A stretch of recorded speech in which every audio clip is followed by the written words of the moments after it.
Hello बच्चों, मैं are के सिंह फिजिक्स गुरु चैनल में आप सभी का स्वागत करता हूं। लास्ट क्लास में बच्चों मैंने आप लोगों को बताया था कि वेक्टर को किस तरह से ऐड करते हैं, जिसमें दो तरीके बताए थे। एक तो ग्राफिकल मेथड और दूसरा था एनालिटिकल मेथड। अगर आपको याद होगा तो ग्राफिकल मेथड से मैंने आपको एक क्वेश्चन भी कराया था जो कि नीट में आया हुआ था, ठीक है। और उसके बाद मैंने आपको एनालिटिकल मेथड जिसमें फॉर्मूला डिराइव कराया था, ट्रायंगल लॉ और आपको पैरेललोग्राम लॉ के बारे में बताया था। आज कुछ क्वेश्चंस उस पर दो चार करेंगे और फिर वेक्टर को जोड़ना तो आपने सीख लिया, वेक्टर को तोड़ेंगे कैसे, ब्रेक कैसे करेंगे, जिसको हम लोग कहते हैं रिजोल्यूशन ऑफ वेक्टर। तो आज हम लोग रिजोल्यूशन ऑफ वेक्टर पे एक दो क्वेश्चंस करेंगे और पिछला जो टॉपिक पढ़ा था उस पर कुछ क्वेश्चंस करेंगे। साथ में थोड़ा सा एक क्विक 2 मिनट का मैं आपको रिवीजन करा देता हूँ कि लास्ट क्लास में जो हम लोगों ने पढ़ा था उसमें क्या रिज़ल्ट क्या था, उस रिज़ल्ट को एक बार लिख लेते हैं, ठीक है। अगर आपको याद हो तो मैंने ये आपको बताया था कि ट्रायंगल लॉ में ये कुछ था, ये वेक्टर ए था, फिर आपका ये था वेक्टर बी जो कि इसके हेड से टिल अटैच था, और ये आपका रिजल्टेंट था आपका वेक्टर आर। यह वेक्टर आर का वेक्टर ए से एंगल था। और पैरेललोग्राम लॉ में था, यह था वेक्टर ए, ये वेक्टर बी था, और यहाँ से पैरेललोग्राम कंप्लीट किया, ये आपका रिजल्टेंट वेक्टर क्या था, आर, ठीक। तो रिजल्टेंट वेक्टर आर ए और बी को ऐड करने भी आप कह सकते हैं, ए और बी को सम करने पर जो उनका सम आएगा वो था आर आपका, ठीक है। तो फिगर दोनों का थोड़ा अलग है, बस ये ध्यान रखना है, वेक्टर ए और बी का जो रिजल्टेंट होगा उसके बीच से कहीं से जाएगा, ये डिपेंड करेगा ए और बी के मैग्नीट्यूड पे। और साथ में कुछ और चीज़ें बताई थी मैंने, याद करिए कि रिजल्टेंट निकालने के लिए, जो मैग्नीट्यूड निकालने के लिए वेक्टर आर का था, वह था formula R square equal to A square plus B square plus 2ab cos theta, ठीक है। इसके कुछ स्पेशल केसेज बताए गए थे और मैंने कहा था special cases are more important. तो ये आपको इसमें पहला केस ये बताया गया था जब थीटा कितना दिया हो आपका 0 डिग्री, तो आर इक्वल्स टू क्या बताया गया था, ए प्लस बी, दोनों वेक्टर को सीधे सीधे ऐड कर लेंगे। सेकेंड ये बताया गया था अगर थीटा इक्वल टू 90 डिग्री हो तो R equals to under root क्या होता है, A square plus B square. तीसरा केस इसमें बताया गया था कि अगर थीटा इक्वल टू 180 डिग्री हो तो R equals to A difference B बताया गया, ठीक है। इसके बाद अगर आपको इसके एक और केस जो इम्पोर्टेंट केस बताया गया था, if mod of A is equals to mod of B then R equals to 2a cos theta by 2 and the resultant passes through the angular bisector of a and b। तो ये था। और इसके बाद इसमें कुछ केसेस बताए गए थे। पहला, अगर थीटा आपका 60 डिग्री दिया हो तो R equals to A under root 3। दूसरा पार्ट, अगर थीटा इक्वल्स टू आपका 90 डिग्री दिया है तो R equals to A root 2 था। और तीसरा पार्ट, अगर थीटा इक्वल टू 120 डिग्री दिया तो आर इक्वल्स टू क्या था, ए था। ये मेन आपका है बेटा, ये याद होना चाहिए। तो इसको मैं लिखा हुआ छोड़ रहा हूँ यहाँ पे। इस पे कुछ क्वेश्चंस करते हैं ताकि आपको ये क्लियर हो जाए कि किस तरह से। एक तो आपको बेसिकली हर बच्चे को ये रटा होता है। और इसमें एंगल निकालने का क्या फॉर्मूला था भाई, tan alpha is equals to B sine theta upon A plus B cos theta. अब इसमें हम लोग क्वेश्चंस करेंगे और समझेंगे कि ये फॉर्मूले कैसे अप्लाई करने हैं। बच्चों को ये फॉर्मूला तो याद रहता है और ये याद रहता है, ये स्पेशल केसेस नहीं याद रहते। लेकिन ध्यान रखिए बेटा, कॉम्पिटिटिव क्वेश्चन में इतना आपके पास टाइम नहीं होता है कि आप उन फॉर्मूलों को यूज़ करें। कोशिश करिए कि ये शॉर्टकट्स याद रखिए जिससे आपके सवाल जल्दी से हो जाएंगे। अब देखिए इसमें कुछ क्वेश्चन करते हैं। मान लीजिए एक पहला क्वेश्चन मैं आपको करा रहा हूँ, फर्स्ट एग्जाम्पल, ठीक है। सपोज कर लिए दो वेक्टर्स हैं जिनकी मैग्नीट्यूड 5 यूनिट्स है। If vector A is equals to vector B equals to 5 unit, ठीक है। और वेक्टर ए और बी के बीच की एंगल जो दे रखी है थीटा इक्वल्स टू आपको दे रखा 60 डिग्री, ठीक। आपसे पूछा गया है find the magnitude of resultant and its direction. Find magnitude of resultant and its direction. ठीक है, अब देखिए मैक्सिमम जो बच्चा सॉल्व करेगा वो इस मेथड से सॉल्व करेगा, R square equal to A square plus B square plus 2ab cos theta. वहाँ से सॉल्व करके चलिए मैं बता तो दे रहा हूँ आपको, बट शॉर्टकट्स देखिए मैंने जो आपको क्रिएट कर रखे हैं, अगर आप उसको यूज़ करते हैं तो इस सवाल को सॉल्व करने की ज़रूरत नहीं है। देखिए कैसे, वेक्टर ए और बी का मैग्नीट्यूड कितना दे रखा है 5 और उसके बीच की एंगल दे रखा है 60 डिग्री। तो आपसे कहा है कि जो रिजल्टेंट है उसका मैग्नीट्यूड बताइए और डायरेक्शन बताइए, मतलब इन दोनों को जोड़ने के बाद देखिए कौन सा केस लगेगा, mod of A mod of B दोनों इक्वल है और उस केस में रिजल्टेंट का फॉर्मूला ये और थीटा देखिए, थीटा कितना दे रखा है 60 डिग्री। तो इसका मतलब हम चाहें तो डायरेक्टली आर इक्वल टू क्या लिख दें a√3। तो resultant R equals to a√3 मतलब 5√3 यूनिट। और आपको मैंने बताया था अगर दो वेक्टर्स के मैग्नीट्यूड्स इक्वल हैं तो जो रिजल्टेंट होगा वह हमेशा इसके एंगुलर बाइसेक्टर से पास करेगा। इसका मतलब थीटा अल्फ़ा कितना आएगा, जो अल्फ़ा से हम लोगों ने रिप्रेजेंट किया है ना बेटा, तो अल्फ़ा कितना आएगा 30 डिग्री। ठीक है, कुछ नहीं इस क्वेश्चन में। और अगर आप इस मेथड से सॉल्व करेंगे तो देखिए आप कर सकते हैं, यहाँ से पुट करेंगे तब भी निकाल सकते हैं, बट आपको क्वेश्चन को सॉल्व करना पड़ेगा, कैलकुलेशन करना पड़ेगा। और आपके मैंने आपसे पहले कहा था कॉम्पिटिटिव जो क्वेश्चंस होंगे वो डायरेक्ट इस पे होंगे। ठीक है, स्पेशली नीट पे तो डायरेक्ट इसी पे पूछे जाते हैं 99% सवाल। तो कोशिश ये करिए कि आप इसको याद रखिए। ये क्वेश्चन मुझे लगता है समझ में आ गया होगा। और आप लॉन्ग मेथड से भी चाहे तो कर सकते हैं, नहीं आएगा तो आप कमेंट सेक्शन में लिख सकते हैं, मैं इसको सॉल्व नेक्स्ट क्लास में फिर इसको सॉल्यूशन लॉन्ग कट से भी बता दूंगा आपको। ठीक है, चलिए और क्वेश्चन करते हैं दूसरा। नेक्स्ट क्वेश्चन है, दो वेक्टर्स हैं ए और बी। ए का एक्स एक्सिस से एंगल 20 डिग्री है और बी का 110 डिग्री है। ठीक है, और वेक्टर ए और बी का मैग्नीट्यूड देखिए, वेक्टर ए का मॉड आपको दे रखा 5, वेक्टर बी आपको दे, मान लीजिए न्यूटन है, फोर्स है आपका, और ये आपको दे रखा है 12 न्यूटन। ठीक, एक्स एक्सिस से इन दोनों का एंगल दे रखा है, ये आपको मान लीजिए एक्स एक्सिस है, और वेक्टर ए जो है इसकी एंगल 20 डिग्री दे रखा है। वेक्टर ए ये 20 डिग्री पे दे रखा है। ठीक, वेक्टर बी एक्स एक्सिस से 110 डिग्री पे है, तो 110 कहीं इधर आएगा आपका, ये एंगल दे रखा है 110 डिग्री। ठीक है, मॉड ऑफ ए दिया है, मॉड ऑफ बी दिया है, और ये एंगल मान लीजिए आपको कितना दिया 110 डिग्री। और आपसे ये पूछा गया है कि इसका रिजल्टेंट जो होगा उसका डायरेक्शन बताइए और उसका मैग्नीट्यूड बताइए। मान लीजिए ये वेक्टर ए और ये वेक्टर बी है। ठीक है, तो इसका रिजल्टेंट जाहिर सी बात है कहीं बीच से जाएगा, मान लेते ये रिजल्टेंट है। इसके बारे में पूछा गया है कि वेक्टर आर बताइए क्या होगा। ठीक है, क्वेश्चन समझ में आ गया होगा। If vector A makes 20 degree with X axis, vector B makes 110 degree with X axis, the magnitude of vector A is 5 newton and magnitude of vector b is 12 Newton. Find the resultant of a and b. ठीक, अब देखिए यहाँ ध्यान से, हमें सबसे पहले मैंने आपको बताया था कि वेक्टर ए और बी के बीच की एंगल आपको पता होनी चाहिए। तो ये 20 है, ये 110 है, तो इनके बीच की एंगल कितनी हो जाएगी बेटा, ये देखिए 110 में से 20 को माइनस कर लेंगे तो कितना आ जाएगा 90 डिग्री।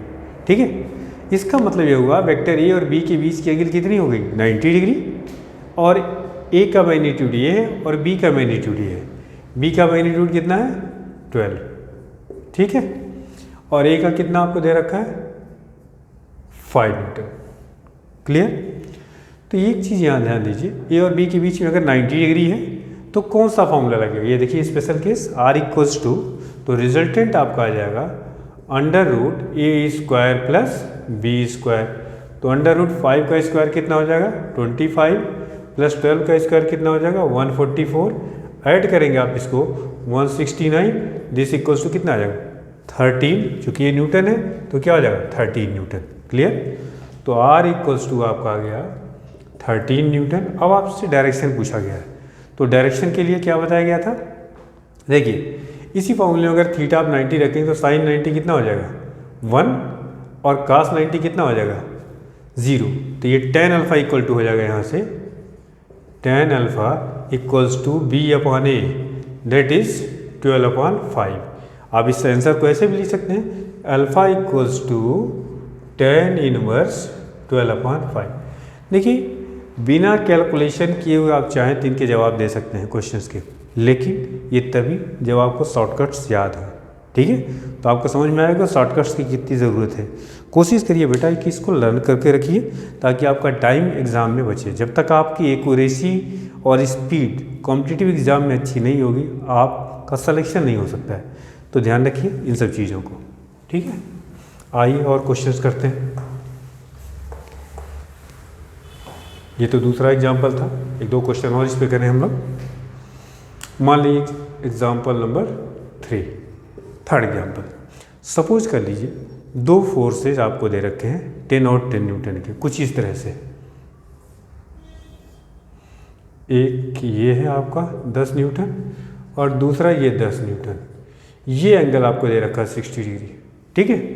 तो आपसे ये पूछा जा रहा है कि इसका रिजल्टेंट क्या होगा, ठीक। सबसे पहली चीज़ तो ये देखिए क्या यह दोनों वेक्टर के बीच की एंगल है या नहीं, क्योंकि मैग्नीट्यूड तो दे रखा है और ये आपको दे रखा है एंगल। तो आपको बताया था कि वेक्टर के बीच की एंगल निकालने का तरीका ये होता है या तो दोनों वेक्टर आपके को इनिशियल हो या दोनों को टर्मिनल हो, मतलब या तो दोनों का हेड ज्वाइन है या दोनों का टेल ज्वाइन हो। बट यहाँ ऐसा नहीं है, हेड और टेल ज्वाइन है।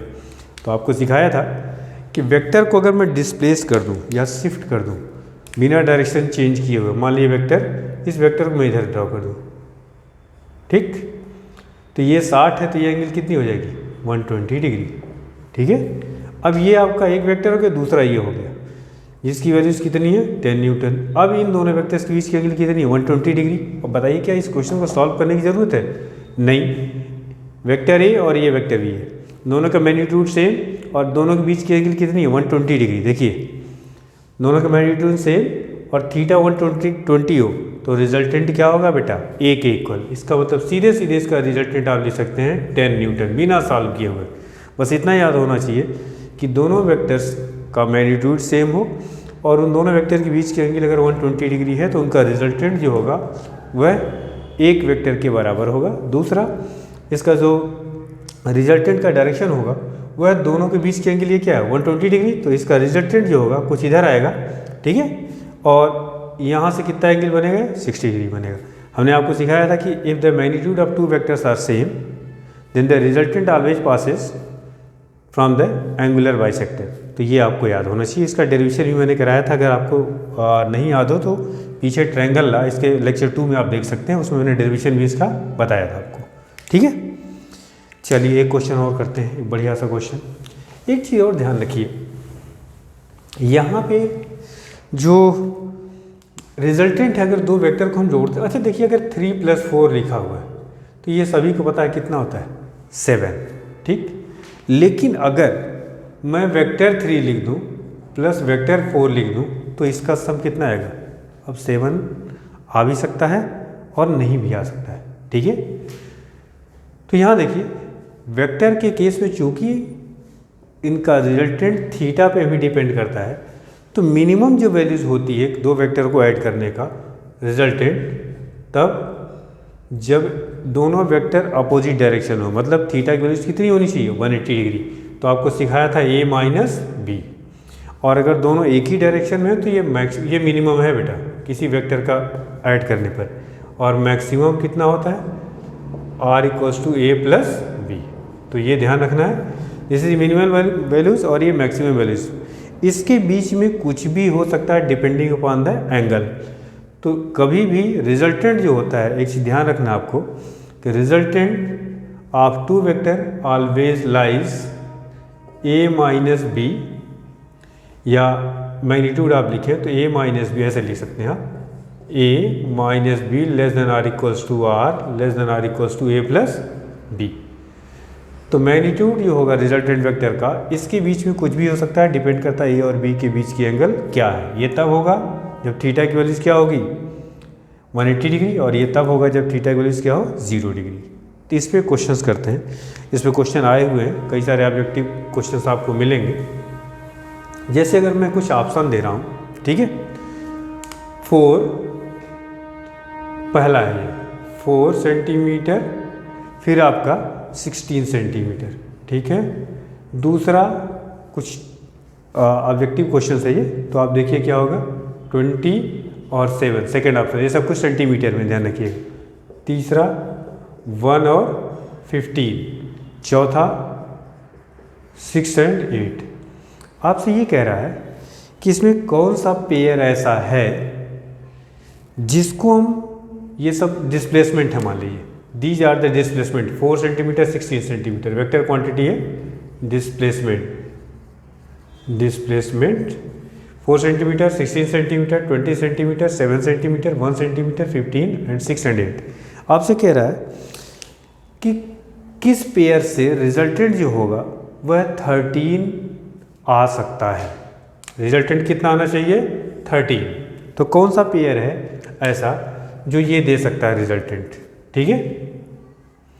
देखिए हम इसका रिजल्टेंट आपका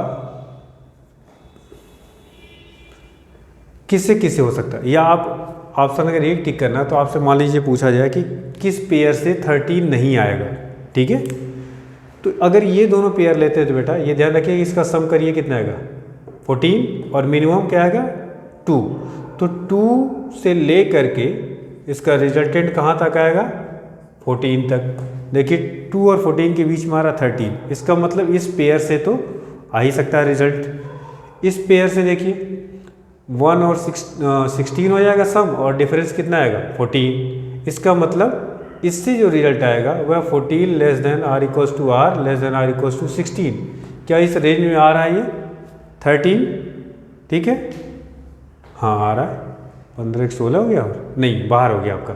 इसका मतलब ये हुआ कि इस पोर्शन से, मतलब ये जो पेयर दिया है उससे रिजल्ट आपको कभी भी 13 नहीं मिलेगा। तो ये सारे पेयर हो सकते हैं ऑप्शन में। ये इससे देखिए रिजल्ट क्या आएगा बेटा आपका 27, और डिफरेंस कितना आ रहा है 13 less than R equals to R less than R equals to 27। इससे क्या मिलेगा आपका 16 और 4 20, और डिफरेंस कितना आ गया आपका 12। तो 12 less than R equals to R less than R equals to आपका 20, ठीक है। तो सिर्फ एक ऐसा पेयर है जिससे कभी भी 13 नहीं मिलेगा। तो आपका क्वेश्चन ये था कि कौन से पेयर को ऐड करने पर हमें 13 रिजल्ट नहीं मिल सकता। तो ऑप्शन क्या हो जाएगा आपका थर्ड वाला। तो ये ध्यान रखिए कभी भी रिजल्टेंट जो होगा दो वेक्टर का वह निकालने के लिए आपको ध्यान रखना है कि a minus B less than R equals to R less than R equals to a plus B. ये आप याद रखिएगा क्योंकि इस पे क्वेश्चंस ऑब्जेक्टिव आपको मिलेंगे, ठीक है। चलिए ये तो मैंने आपको बताया कि वेक्टर को किस तरह से ऐड करेंगे और इन फॉर्मूलों का कैसे यूज़ करेंगे। वेक्टर को ध्यान रखिए दो वेक्टर को मैंने ऐड किया था और एक सिंगल वेक्टर में कन्वर्ट किया था। आज हम लोग पढ़ेंगे अगर एक वेक्टर दिया है तो उसको तोड़ेंगे कैसे, जिसको हम लोग क्या कहेंगे रिजॉल्व करना। तो रिजॉल्व करना सीखते हैं हम लोग। चलिए नेक्स्ट टॉपिक है रिजोल्यूशन ऑफ ए वेक्टर। हालांकि एक चीज़ ध्यान रखिएगा कि रिजॉल्व तो हम किसी भी वेक्टर को किसी भी एंगल पे कर सकते हैं, ठीक है। जैसे मान लीजिए कोई एक वेक्टर दिया है, ये है वेक्टर आर, हमें इस पे जनरल एक अल्फा एंगल पे और दूसरा बीटा एंगल पे दो पार्ट में तोड़ना है। कर तो सकते हैं लेकिन ध्यान रखिएगा इसकी ज़रूरत आपको पड़ेगी नहीं, इसलिए मैं इस पर डिस्कस नहीं करने जा रहा हूँ। आपको ये बता रहा हूँ कि वेक्टर आर को इस तरह से दो पार्ट में तोड़िए। इसको कहते हैं बेसिकली रेक्टेंगुलर कंपोनेंट, या इसी को रिजॉल्व पार्ट कहते हैं। देखिए rectangular component of a given vector in two dimension. Two dimension में अगर किसी वेक्टर को तोड़ना हो तो कैसे आप उसको रिजॉल्व करेंगे। इसकी समझ लीजिए बहुत इंपॉर्टेंट आपको पड़ेगी, कई सारे चैप्टर्स में इसकी ज़रूरत आपको पड़ेगी, तो ध्यान से समझ लीजिए, है बहुत आसान। देखिए बेटा, मान लीजिए ये एक वेक्टर दिया हुआ है, ये आर है। अभी तक हम लोगों ने क्या किया था, वेक्टर ए को और वेक्टर बी को जोड़ा, इसके सम को क्या लिखा था, वेक्टर आर। अब उल्टा है, इस एक वेक्टर दिया है, इसको दो पार्ट में तोड़ना है, लेकिन इस तरह से दो पार्ट में तोड़ना है, वो दोनों पार्ट आपस में एक दूसरे से क्या हो, परपेंडिकुलर हो। इसीलिए इसको कहते हैं रेक्टेंगुलर कंपोनेंट, क्योंकि रेक्टेंगल की दोनों साइड्स क्या होती है, 90 डिग्री पे। चलिए, वेक्टर आर गिवन है, इसका मतलब इसका मैग्नीट्यूड गिवन है और इसका डायरेक्शन। मान लीजिए एक्स एक्सिस से इसका डायरेक्शन अल्फा डिग्री दे रखा है, ठीक है, अल्फा पे है, या थीटा ले लेते हैं, चलिए थीटा है, और वाई एक्सिस यहाँ से ड्रॉ कर लेते हैं, यहाँ से हो गया आपका वाई एक्सिस, ठीक है। चलिए, वाई एक्सिस हो गया, वेक्टर आर दिया है, एक्स एक्सिस एंगल इसका थीटा और ये इसका मैग्नीट्यूड हो गया। अब इस वेक्टर आर से एक्स एक्सिस और वाई एक्सिस पे परपेंडिकुलर ड्रॉ कर लीजिए, देखिए, ठीक। यह पॉइंट ओरिजिन है, इसको कर लेते हैं हम लोग, इसको ए कह देते हैं, इसको बी कह देते हैं और इसको सी कह देते हैं, ठीक है। इस ओ बी को क्या कहते हैं, O B is said to be the projection. अभी प्रोजेक्शन के बारे में बताऊंगा, क्वेश्चंस भी इस पे आते हैं, लेकिन वो इसके लिए प्रोडक्ट में और इसका डिस्कशन करूंगा। वेक्टर ओ ए का एक्स एक्सिस पे परपेंडिकुलर ड्रॉ किया, ये जो लेंथ है O B, this length is said to be projection of vector O A on X axis, ठीक है। तो ये प्रोजेक्शन हो गया। अच्छा, अगर मान लीजिए इस पॉइंट का कोऑर्डिनेट मैं एक्स वाई लिख दूँ, ए का, टू डायमेंशन की बात कर रहा हूँ, तो एक्स वाई लिख दूँ इसका, ये एंगल थीटा है। तो अगर मैं ये वेक्टर आर को, अब देखिए ये एक वेक्टर हो गया, ये दूसरा, ये पैरेललोग्राम लाई हो गया एक तरह से मुझे। तो अगर यहाँ ट्रायंगल ला लगाऊँ तो vector O B plus O A equal to क्या आ जाएगा, sorry, O B plus B A equal to क्या आ जाएगा, ओ ए। यहाँ से आप दे सकते हैं vector O A is equals to vector O B plus vector B A. देखिए यहाँ से ट्रायंगल यही तो पढ़ाया गया था, this vector plus this vector equal to this. या अगर मैं इस ओ बी की बात करूँ तो इसका मैग्नीट्यूड कितना हो गया, अगर इसका एक्स वाई कोऑर्डिनेट मैंने लिखा तो ये क्या हो जाएगा, इसकी लेंथ एक्स, और ये क्या हो जाएगा बेटा आपका वाई। ध्यान दीजिए, ये वाई हो जाएगा और ये क्या हो जाएगा एक्स। तो मैं इसको ऐसे भी लिख सकता हूँ, क्योंकि एक्स एक्सिस को रिप्रेजेंट करने के लिए आपको मैंने बताया था यूनिट वेक्टर, कि एक्स एक्सिस की डायरेक्शन को रिप्रेजेंट करने के लिए यूनिट वेक्टर क्या लेते हैं, आई कैप, और वाई एक्सिस के लिए क्या लेते हैं, जे कैप। इसकी लेंथ कितनी है, एक्स, तो इसको मैं लिख सकता हूँ एक्स आई कैप, ये मैग्नीट्यूड हो गया और इसका डायरेक्शन हो गया। इसी तरह से इसको क्या लिख सकता हूँ बेटा, वाई जे कैप। तो इसका मतलब ये हुआ कि वेक्टर आर को मैं लिख सकता हूँ x I cap plus Y J cap. Clear. लेकिन मेरे पास गिवन क्या था, आर और थीटा। इसका मतलब एक्स की वैल्यूज किसके टर्म में लिखे हम, आर और थीटा के टर्म में। तो जरा इस ट्रायंगल में एक बार कॉस थीटा आप लीजिए, ध्यान दीजिए, कॉस थीटा लेंगे बेटा, तो कॉस थीटा इक्वल टू क्या होता है, बेस अपॉन हाइपोटेन्यूज, मतलब एक्स अपॉन क्या हो जाएगा, आर। तो यहाँ से एक्स इक्वल टू क्या आएगा, आर कॉस थीटा। क्लियर। अगर आप इस ट्रायंगल में साइन थीटा लेते हैं तो साइन थीटा इक्वल्स टू क्या आ जाएगा, देखिए यहाँ से Y upon R, perpendicular upon hypotenuse. तो यहाँ से इसका मतलब y इक्वल्स टू आ गया आर साइन थीटा। तो दो चीज़ें आपके पास में यहाँ से आप इसको ध्यान रखेंगे, y इक्वल्स टू हो गया आर साइन थीटा और x इक्वल टू हो गया आर कॉस थीटा। ठीक। इसका मतलब अगर इस वेक्टर r का मैं यहाँ से देखिए वेक्टर r का को एक्स एक्सिस की डायरेक्शन में, इसको हम हॉरिजॉन्टल कंपोनेंट भी बोलते हैं। हॉरिजॉन्टल कंपोनेंट कितना हो गया, आर कॉस थीटा। तो ध्यान रखना है थीटा के साथ वाली जो साइड होगी, याद रखिएगा आपको, थीटा के साथ वाला हमेशा क्या होगा, कॉस थीटा, और थीटा के अपोजिट वाला क्या होगा, साइन थीटा। इसको याद रखिएगा, थीटा के साथ कॉस थीटा और दूसरा वाला जो होगा परपेंडिकुलर वाला कंपोनेंट वह क्या हो जाएगा, साइन थीटा। अब यहाँ से इसका मतलब यह हुआ कि वेक्टर आर का एक हमने दो पार्ट में तोड़ा वेक्टर आर को। एक पार्ट हो गया आर साइन थीटा और एक पार्ट क्या हो गया आर कास थीटा।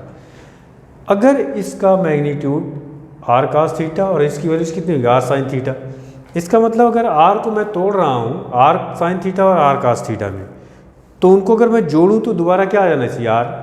जरा इसकी स्क्वायरिंग एडिंग करिए तो यहाँ से देखिए क्या आएगा, Y square plus X square equal to R square sine square theta plus R square cos square theta.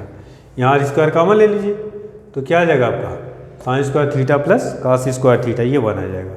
इसका मतलब आर स्क्वायर इक्वल टू हो गया X square plus Y square. ये फॉर्मूला आपको याद होना चाहिए। मतलब अगर कोई vector X I cap plus Y J cap दिया हुआ है, ये कंपोनेंट के टर्म में एक्स कंपोनेंट हो गया और ये क्या हो गया वाई कंपोनेंट। इसका अगर आपको मॉड निकालना हो वेक्टर आर का मैग्नीट्यूड तो क्या हो जाएगा आपका under root X square plus Y square. ये प्रूविंग देखिए आप। तो याद क्या रखना, आई का कोफिशिएंट का स्क्वायर कर लेंगे, फिर जे के कोफिशिएंट का स्क्वायर कर लेंगे, इसको ऐड कर लेंगे। This is the magnitude of vector R, ध्यान रखना। और अगर इन दोनों इक्वेशंस को मैं डिवाइड कर दूँ, इक्वेशन 1 और 2 ये दोनों को डिवाइड कर दूँ तो क्या आ जाएगा sine theta one cos theta tan theta, R तो कैंसिल हो जाएगा, इधर हो जाएगा वाई बाई एक्स। तो यहाँ से tan theta is equals to हो जाएगा वाई अपॉन एक्स। ये याद होना चाहिए, यह याद होना चाहिए, और यह इसका रिजॉल्व करने का तरीका हो गया। तो वेक्टर आर का इस डायरेक्शन में कंपोनेंट कितना हो गया बेटा आर कॉस थीटा, और वर्टिकल डायरेक्शन हो गया आर साइन थीटा। ये आपको ध्यान रखना है। चलिए इस पर एक क्वेश्चन करते हैं छोटा सा, ठीक है। ये 2 डायमेंशन में बात कर रहा हूँ।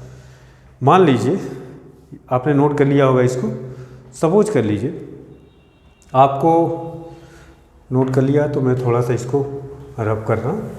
चलिए देखिए, सपोज कर लीजिए आपको एक ये वाई एक्सिस ये एक्स एक्सिस, ठीक है, यह वाई और एक्स छोड़ दीजिए आप। इसको ऐसे समझिए कि यहाँ पे एक 4 न्यूटन का फोर्स दे रखा है और वर्टिकल से इसका एंगल दे रखा है 60 डिग्री। यह आपका वर्टिकल कंपोनेंट है और यह क्या है आपका हॉरिजॉन्टल कंपोनेंट। आपसे पूछा गया है find vertical component and horizontal component. इसका मतलब ये हुआ बेटा कि 4 न्यूटन को तोड़ना है तो यहाँ से परपेंडिकुलर ड्रॉ करेंगे और इधर ड्रॉ करेंगे। आपको क्या सिखाया था, इसका थीटा ये दिया हुआ है वर्टिकल से, तो ये वाला कंपोनेंट वर्टिकल कंपोनेंट, इसको अलग कलर से लिखता हूँ, वर्टिकल कंपोनेंट इसके साथ थीटा दिया हुआ है और ये 4 न्यूटन, तो ये हो जाएगा 4 cos 60 डिग्री। cos 60 की वैल्यूज कितनी होती है 1/2, तो 4 × 1/2 कितना हो गया आपका 2 न्यूटन। और हॉरिजॉन्टल कंपोनेंट कितना हो जाएगा, देखिए ये तो कॉस हो गया, तो ये क्या हो जाएगा, ये कंपोनेंट कितना हो जाएगा साइन थीटा, तो 4 sin 60, तो कितना आ गया 4 × √3/2, ये हो गया 2√3 न्यूटन। ये 2 फोर्स में टूट गया। अगर हम इसका रिजल्टेंट निकालें तो कितना आना चाहिए 4 न्यूटन, और ये दोनों कितने एंगल पे हैं परपेंडिकुलर एक दूसरे पे। देखिए आ रहा कि नहीं आ रहा। अगर दो वेक्टर 90 डिग्री पे है तो उसका रिजल्टेंट निकालने का क्या तरीका बताया था बेटा, √a² प्लस b²।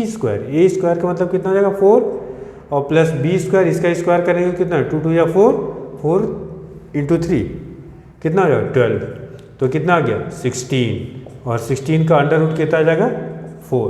देखिए इसका मतलब ये होता है बेटा वेक्टर ए को, या वेक्टर ये जो 4 न्यूटन दिया था इसको हमने 2 पार्ट में तोड़ा, एक 2 न्यूटन हो गया और एक कितना हो गया 2√3, और ये दोनों एक दूसरे से क्या है परपेंडिकुलर। अभी आपको समझ में आएगा कि तोड़ना हमारे लिए, इसी को हम लोग कहते हैं रिजॉल्व करना, ये तोड़ना हमारे लिए कितना इंपॉर्टेंट होता है। कभी कभी क्या होता है कि आपको देखिए ट्रायंगल लॉ और पैरेललोग्राम लॉ में सिर्फ 2 वेक्टर को ऐड करने के लिए बताया गया, एनालिटिकली की मैं बात कर रहा हूँ जिसमें फॉर्मूला आपको बताया गया। कभी कभी क्या होगा 2 से अधिक वेक्टर, 3 वेक्टर, 4 वेक्टर एक साथ जोड़ना होगा, तो फिर आपको इसकी ज़रूरत पड़ेगी कि वेक्टर को हम लोग पहले उसको तोड़ें। तोड़ने से क्या हुआ कि हॉरिजॉन्टल और वर्टिकल डायरेक्शन में वेक्टर ब्रेक हो गए। तो जब सारे वेक्टर हॉरिजॉन्टल और वर्टिकल में होते हैं ना, तो आपको पता है कि उसको ऐड करना आसान होता है। अभी उस पर क्वेश्चन कराएंगे जो कि आपके नीट में आया हुआ है, बच्चे देखे भी होंगे। फिलहाल ये शायद समझ में आपको आ गया होगा, ये 2 डायमेंशन की मैं बात कर रहा हूँ। अब आता हूँ मैं 3 डायमेंशन में। Rectangular component of a given vector in 3D। Next part है आपका 3D। देखते हैं इसको।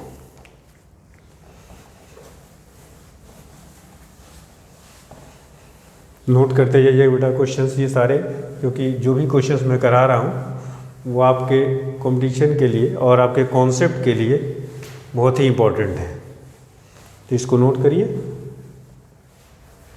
और कभी आपको लगे तो वीडियो को पॉज करके आप कायदे से उसको फिर दोबारा से नोट कर सकते हैं। देखिए अब इस पे 3D की मैं बात करूँ अगर आपको, तो 3D में चलिए एक क्यूबॉइड हम बनाते हैं। क्या बनाते हैं? क्यूबॉइड। तो कुछ फिगर इधर बना देता हूँ।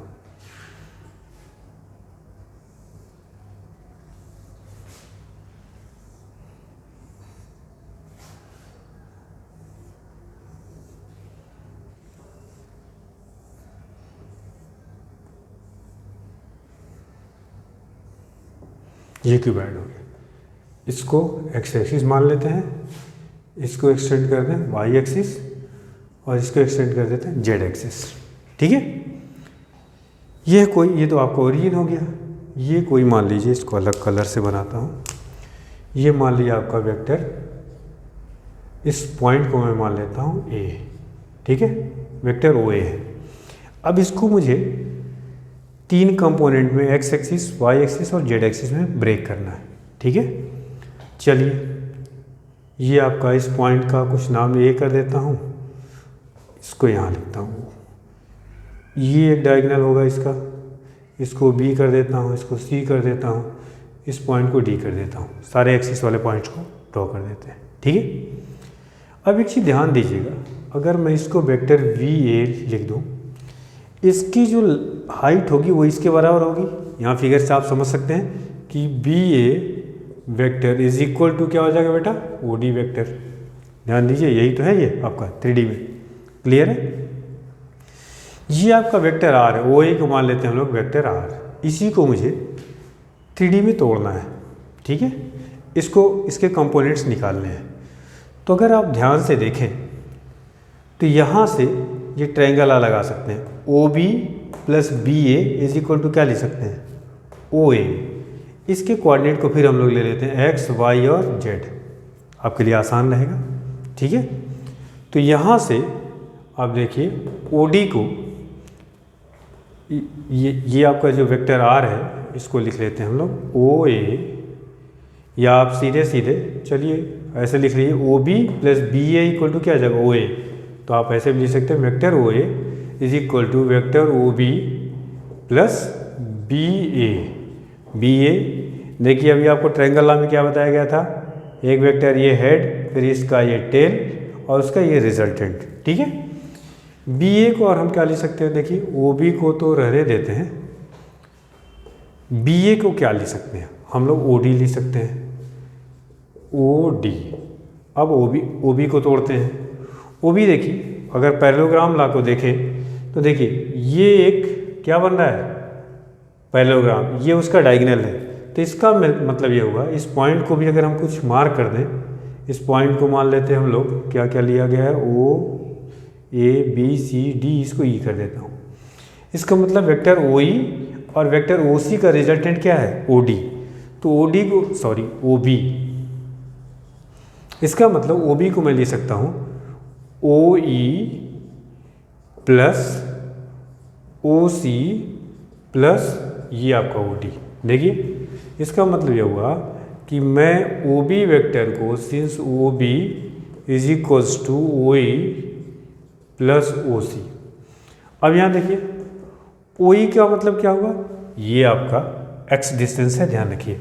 तो मैं इसको लिख सकता हूँ एक्स आई कैप। ओ सी कितना है? तो देखिए वो जेड के डायरेक्शन में, तो वो के होगा। और ओ डी क्या है? वाई डायरेक्शन में, ये हो जाएगा वाई जे कैप प्लस क्या हो जाएगा? जेड के कैप। यह ओ ए है। ओ ए का मतलब क्या हुआ? आर। तो यह वेक्टर आर को आपने ब्रेक कर दिया। अब यहाँ से और चीज़ समझते हैं थोड़ा सा, इस फिगर को थोड़ा और आसान करते हैं बेटा। ध्यान दीजिए, इस फिगर को मैं यहाँ ड्रॉ कर रहा हूँ छोटा सा, एक्स एक्सिस, वाई और जेड एक्सिस, तीनों एक्सिस ड्रॉ कर दिया, जेड, वाई और एक्स। ये अपना था ओ ए, ठीक है। एक्स एक्सिस से इस वेक्टर का एंगल अल्फा, वाई एक्सिस से बीटा और जेड एक्सिस से क्या है गामा, ठीक। अभी आपने 2 डायमेंशन में जब देखा तो वेक्टर आर का सिर्फ एक्स एक्सिस से एंगल था, क्या था वो, आपको थीटा दिया हुआ था तो आर कास थीटा और आर साइन थीटा लिखा। बट यहाँ 3D में जब भी आप निकालेंगे किसी वेक्टर का एंगल तो एक्स से भी निकालेंगे, वाई से भी निकालेंगे और जेड एक्सिस से भी निकालेंगे। तो एक्स से एंगल क्या मान लिया, अल्फा, एक्स वाई और जेड है। वाई से बीटा, ये ध्यान रखिएगा उसी ऑर्डर में रखेंगे, अल्फा बीटा गामा। अगर मैं यहाँ से, ध्यान से दीजिए, तो अगर मैं यहाँ से कॉस अल्फा निकालूँ इस फिगर से तो कॉस अल्फा कितना आएगा, ध्यान दीजिएगा, cos alpha is equals to क्या आएगा बेटा, बेस अपॉन हाइपोटेन्यूज, तो बेस कितना है एक्स अपॉन आर, तो यहाँ से एक्स इक्वल टू कितना हो जाएगा, आर कॉस अल्फा। इसी तरह से कॉस बीटा कितना हो जाएगा, वाई अपॉन आर, तो यहाँ से वाई इक्वल टू क्या आ जाएगा, आर कॉस बीटा, और कॉस गामा इक्वल टू क्या आ जाएगा, जेड बाई आर, तो यहाँ से जेड इक्वल टू क्या आ जाएगा, R cos gamma. Cos alpha, cos beta और कॉस गामा को अलग एक नाम देते हैं जिसको कहते हैं डायरेक्शन कोसाइन। कोसाइन क्यों कहते हैं, क्योंकि कॉस, कोसाइन के एक्चुअली में शॉर्ट फॉर्म है कॉस। तो ये जो एंगल है, आपको मैंने पहले बताया था, डायरेक्शन का मतलब होता है सिंपली एंगल। इन एंगल का अगर हम कॉस ले लें या इस डायरेक्शन का कॉस ले लें, इसीलिए इसको कहते हैं डायरेक्शन कोसाइन। इसको हम लोग एल से रिप्रेजेंट करते हैं, इसको एम से और इसको एन से, तो शॉर्ट में क्या कहेंगे, एल एम एन। एल की value cos alpha, M cos beta, N cos gamma. Alpha किसी वेक्टर का एक्स एक्सिस से एंगल है, बीटा वाई एक्सिस से और गामा क्या है, जेड एक्सिस से। तो ये एक्स वाई जेड की वैल्यूज निकल गई। अच्छा, अभी आपको बताया है मॉड आर, तो मॉड आर की वैल्यूज देखिए क्या आएगा, अब यहाँ से mod R is equals to यहाँ पे X square plus Y square plus Z square, या आप कह सकते हैं, ध्यान दीजिएगा, आर स्क्वायर इक्वल टू क्या हो जाएगा, यहाँ से X square plus Y square plus Z square. देखिए यहाँ से, अब ये डेरिवेशन में मिटाऊँ, थोड़ी सी जगह बनाऊँ, तो ये आपका हो गया, इस फिगर को मिटा देता हूँ।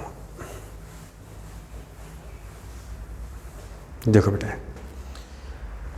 वेक्टर आर 3D में ब्रेक होके आ गया X Y plus Y J plus Z के, ठीक है। इसका मॉड आर कैसे निकालेंगे, under root X square plus Y square plus Z square, या आप कह सकते हैं R square equal to X square plus Y square plus Z square. X की वैल्यूज कितनी है बेटा, देखिए आपके पास X equal to R cos alpha, Y equal to R cos beta और Z equal to R cos gamma. यहाँ पे पुट करिए, देखिए तो R square equal to X square की वैल्यूज कितनी हो जाएगी, R square cos square alpha, R square cos square alpha plus R square cos square beta plus R square cos square gamma. तो आर स्क्वायर कॉमन लीजिए right में, तो ये हो जाएगा cos square alpha plus cos square beta plus cos square gamma. देखिए इसको यहाँ से थोड़ी जगह की जाए, फिर इसको समझते हैं। कुछ काम की चीज़ें हैं जो कि डायरेक्ट आपको ऑब्जेक्टिव क्वेश्चंस मिलेंगे। क्या हुआ, ये यहाँ पे है आर स्क्वायर कैंसिल हो गया। इसका मतलब रिजल्ट क्या आया यहाँ से, cos square alpha plus cos square beta plus cos square gamma equal to 1। यह रिजल्ट आपको याद होना चाहिए। या इसी को ऐसे भी कर सकते हैं, कास अल्फा का मतलब क्या बताया था आपको, एल, तो इसको ऐसे भी लिख सकते हैं, L square plus M square plus N square equal to 1। ठीक है, ये ऑब्जेक्टिव क्वेश्चन में मिलेगा। अच्छा, अगर कास स्क्वायर अल्फा लिख दूँ 1 minus sine square alpha, 1 minus sine square alpha plus 1 minus sine square beta लिख सकता हूँ ना, plus 1 minus sine square gamma is equal to 1 हो गया। या आप ऐसे लिख सकते हैं, sine square alpha plus sine square beta plus sine square gamma is equals to 2। ये भी रिजल्ट आपको याद होना चाहिए। ऑब्जेक्टिव क्वेश्चन में तीनों मिलेंगे आपको, तो ये ध्यान रखिएगा। एक रिजल्ट, दूसरा रिजल्ट, तीसरा, और वेक्टर आर है तो उसका मैग्नीट्यूड कैसे निकालेंगे ये आपको याद होना चाहिए। तो ये किसी वेक्टर को 3D में रिजॉल्व करने का तरीका है। ठीक है, इस पे क्वेश्चन करते हैं। मान लीजिए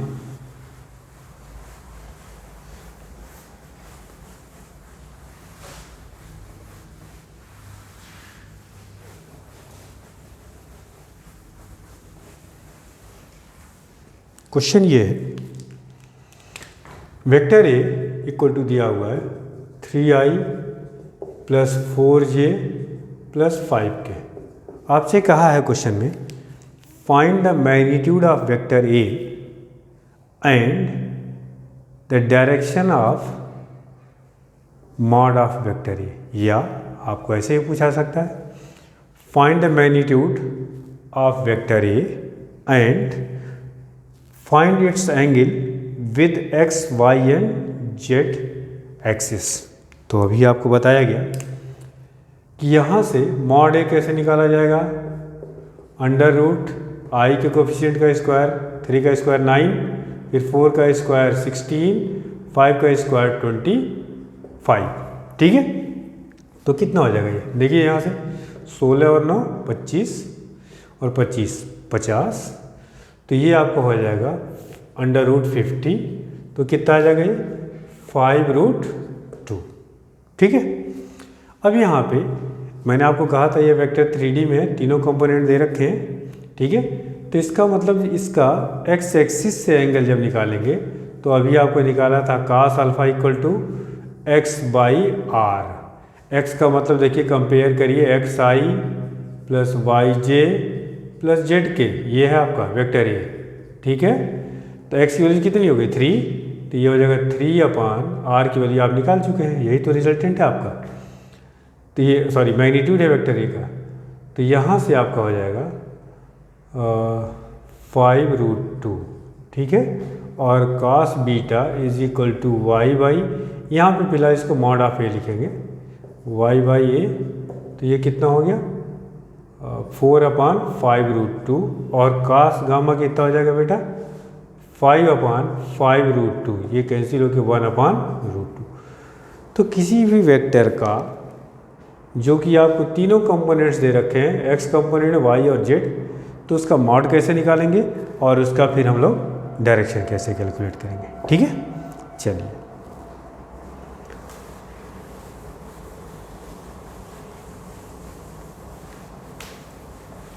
एक क्वेश्चन और करते हैं इस पे। क्वेश्चन ये है, बेसिकली ये नीट में आया हुआ क्वेश्चन है, रिजल्टेंट निकालना, 3 फोर्सेज हैं, रिजल्टेंट या कुछ क्वेश्चन ऐसे पूछा गया है। देखिए क्या है क्वेश्चन, ध्यान दीजिएगा, बहुत ही बढ़िया क्वेश्चन। और इधर की इसको किनारे ड्रॉ करूँ,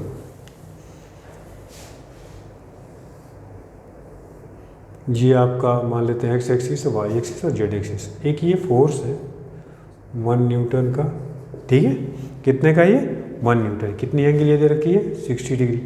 एक इधर से है, ये आपका 4 न्यूटन और ये आपका कितना दे रखा है 2 न्यूटन। ठीक है, यह वर्टिकल एंगल 30 डिग्री है। इसलिए बहुत इंपॉर्टेंट क्वेश्चन, इसमें रिजॉल्व करना भी आपको समझ में आ जाएगा कैसे रिजॉल्व करेंगे और बेसिकली सम कैसे निकालेंगे। अब क्वेश्चन ये पूछा गया है कि कितना इस पर हम फोर्स और ऐड कर दें, find the minimum force needed such that, question note करिए, find the minimum force needed. मान लीजिए एक पार्टिकल था, एक फोर्स ये लग रहा है, एक ये लग रहा है, एक ये लग रहा है, इस एंगल दे रखा है। फाइंड द मिनिमम फोर्स या minimum force needed such that the resultant lies along Y axis. X axis पे क्वेश्चन है, एक्स एक्सिस पे हम या कितना फोर्स हम इसमें और ऐड कर दें जिससे इसका रिजल्टेंट किधर लाई करने लगे, वाई एक्सिस पे।